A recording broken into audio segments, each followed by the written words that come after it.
Hello बच्चों, let's see this question and the question says how many grams of urea on heating yields 10 to the power 22 molecules of burette by the reaction। एक reaction हमें दे रखी है, पूछ रहा है कि कितने ग्राम्स यूरिया को हीट करने पर हमें 10 to the power 22 molecules of burette मिलेंगे।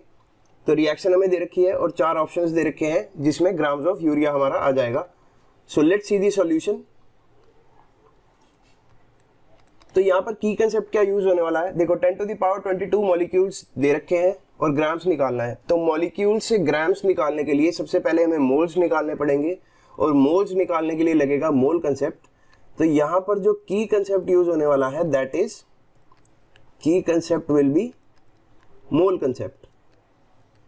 तो यहाँ हमने लिख दिया मोल कंसेप्ट। अब हमें गिवन रिएक्शन क्या दे रखी है एक बार लिख लेते हैं। 2 moles of urea CO NH2 twice is giving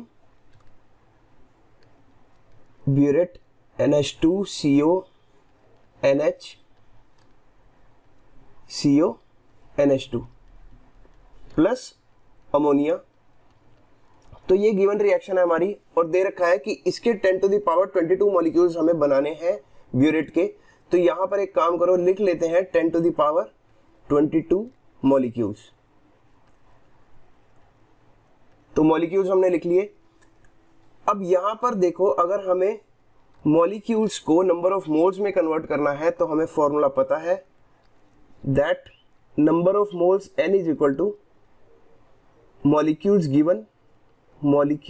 given तो ऐसे लिख लो given molecules divided by Avogadro number.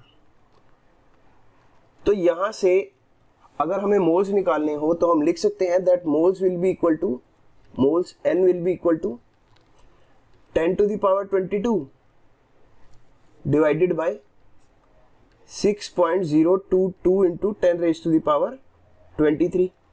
हमने क्या किया, सिंपली एवोगैड्रो नंबर से डिवाइड कर दिया। तो यहां पर हमारे पास आ गए नंबर ऑफ मोल्स। अब इसका 1 मोल है और यहां पर रिएक्टेंट साइड पर हमें मिलते हैं 2 मोल्स ऑफ यूरिया। तो हमसे पूछा भी क्या है, how many grams of urea. तो इसका 1 मोल बनाने के लिए यूरिया के 2 मोल्स खर्च हो रहे हैं। सो हम लिख लेते हैं moles of urea will B, moles of urea क्या होगा, n मोल्स का डबल, बिकॉज यहां पर 2 से मल्टीप्लाई हो रहा है, will be 2 into 10 to the power 22 divided by 6.022 into 10 to the power 23। ये क्या आ गए, मोल्स ऑफ यूरिया। तो ऐसे लिख देते हैं n यूरिया। अब हमें चाहिए how many grams of urea. तो हमें ये भी फॉर्मूला पता है that number of moles is equal to given weight given mass upon molecular mass, जिसको हम कैपिटल M से डिनोट करते हैं। तो अब हमें चाहिए मॉलिक्यूलर मास ऑफ यूरिया। तो हम यहां से निकाल देंगे गिवन मास ऑफ यूरिया। तो लिखो molecular mass of urea m urea will be equal to, कैसे निकालेंगे, फॉर्मूला से। तो फॉर्मूला क्या है, CO NH2 ट्वाइस। इसका मतलब कार्बन का 12 प्लस ऑक्सीजन का 16 प्लस NH2 में क्या क्या है, नाइट्रोजन का 14 प्लस हाइड्रोजन 2 है। तो यहां पर 2 लिख देते हैं। और NH2 के जो मॉलिक्यूल हैं ये भी डबल है, तो चाहो तो इसको यहां पर ऐसे करके डबल लिख लो। तो जब सॉल्व करेंगे तो हमारे पास आ जाएगा 60 ग्राम्स पर मोल। तो हमने लिख दिया molecular mass of urea is 60 grams per mole. Now the question becomes easy. हमें बस ये मॉलिक्यूलर मास की वैल्यू पुट करनी है नंबर ऑफ मोल्स के फॉर्मूला में। तो नेक्स्ट स्लाइड पर चलते हैं। तो जैसे कि n की वैल्यू हमने देखी थी given mass upon capital M molecular mass.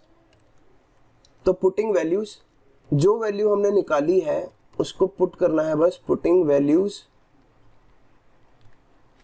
Of n and capital M। तो हमें यहां पर क्या मिल जाएगा, 2 multiplied by 10 raised to the power 22 divided by 6.022 into 10 to the power 23 तो इसको ना एक बारी ऐसे लिख लो स्मॉल w से, तो इजी रहेगा। तो यहाँ पर w divided by capital M of urea हमने निकाल लिया, दैट इज 60 ग्राम्स पर मोल। तो w की वैल्यू आ जाएगी 60 multiplied by 2 into 10 to the power 22 divided by 6.022 into 10 to the power 23। जब हम इसको सॉल्व करेंगे तो हमारे पास वैल्यू आ जाएगी 1.99 ग्राम्स। तो यही हमारा आंसर है। एक बार ऑप्शंस में भी चेक कर लेते हैं कि कितना ग्राम यूरिया हीट करने पर हमें 10 टू द पावर 22 मॉलिक्यूल्स देगा, that is 1.99। So the correct option will be option number C. एक बार यहां से दोबारा चेक कर लो, 1.99 grams. So I hope you understood it. Best of luck.